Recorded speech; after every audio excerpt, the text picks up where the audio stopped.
On sort d'une période assez difficile, depuis 2005 à peu près, où notre manque de savoir-faire, on est allé jusqu'au bout de nos limites. C'est-à-dire, tant qu'il n'y avait pas des séries très bonnes, des séries étrangères très bonnes, palpitantes, parfois même sublimes, les séries françaises arrivaient à se défendre. Quand on s'est trouvé face à la révolution esthétique qui a eu lieu dans les années 90 aux États-Unis, mais qui est arrivée en France dans les années 2000, là, ça a été le clash, c'est-à-dire on s'est aperçu qu'on n'était pas aussi bon qu'on le croyait. C'est une crise globale, c'est pas seulement une crise artistique, c'est une crise globale de la narration. Parce que si vous regardez l'édition, elle connaît le même problème.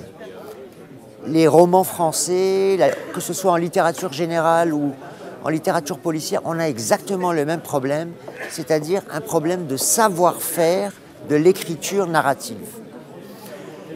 Il y a beaucoup de signes qui montrent qu'il y a une prise de conscience et que tout ça est en train de changer.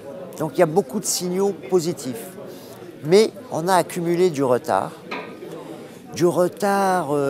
en savoir-faire dans l'écriture, par exemple, un vrai savoir de la série télé.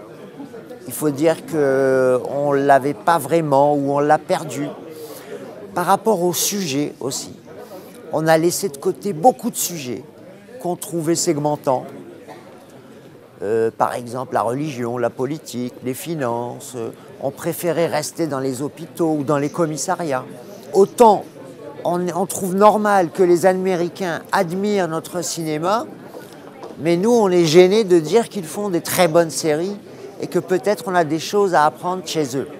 Et ça, c'est le problème des vieilles cultures qui ont été dominantes. Vous savez que Paris a été le centre du monde artistique pendant des siècles, et du coup, ça marque. On croit encore qu'on est les meilleurs et qu'on n'a pas besoin de travailler.